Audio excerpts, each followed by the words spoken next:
Welcome to Earth and Owl Rebounding. I'm Nikki, and today I'm going over traveling with your rebounder and some different models or brands that might work for you. I recently took a trip to the Canadian Rockies to film some content for my channel. So I had to come up with which of my folding rebounders I thought was gonna work best. And yes, this is a rebounder on my back. Now, in the case of my recent trip, we flew, so I knew I needed a rebounder that had some sort of carrying case, something that could be checked by the airline. But before we get to those options, let's talk about a few rebounders that would travel well in a car. I've taken a rebounder on several traveling car trips, most notably when I went to South Dakota with my rebounding crew and we filmed the Couch to 5K series. And one easy way is just to flip your rebounder upside down, legs up, and store your luggage on top of it. There are also a couple rebounders on the market with folding legs.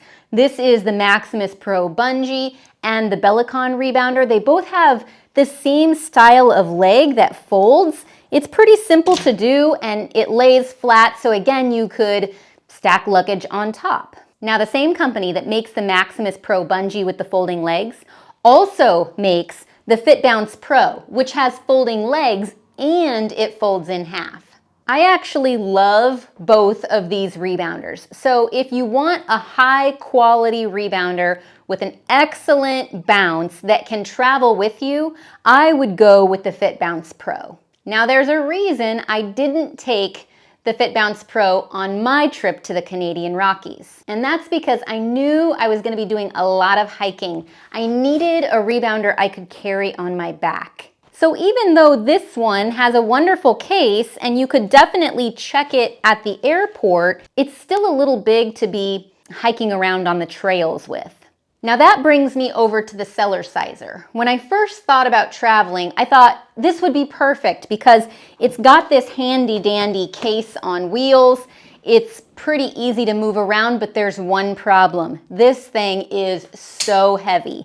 And I knew that with walking around, hiking around, there was just no way to lug this thing and get it to the locations I was gonna need to do some filming. So this is a great option if you know that you'll be able to roll it wherever you go. But the moment you have to actually pick it up and carry it, that becomes a problem. So even though these are all good rebounders, they just weren't quite the right choice for the type of traveling I was gonna be doing. So I asked myself, what is my lightest weight, most compact rebounder? And the answer is the 𝐾𝐻𝐿𝐴𝐿. Now, the 𝐾𝐻𝐿𝐴𝐿 isn't really my favorite bounce, but this was just a short-term trip and I wasn't too worried about that.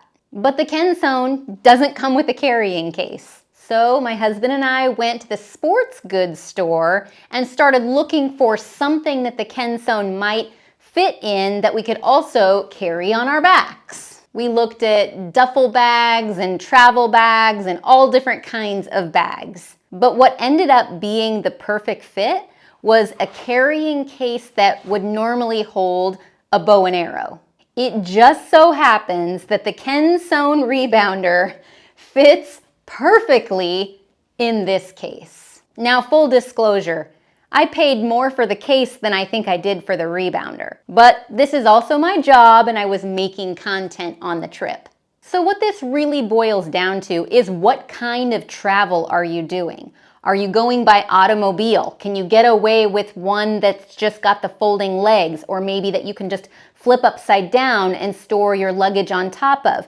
Do you need a carrying case? Are you going to have to actually lift the rebounder a lot? This will all factor into which one is going to work best for you. If I didn't need to carry the rebounder like this, I probably would have gone with the FitBounce Pro. And maybe there will be a travel trip in my future where I can take this one with me. Now, do you have any rebounder travel hacks? Maybe you've traveled with a rebounder and know of another brand or model that works well. Feel free to leave in the comments what has worked for you.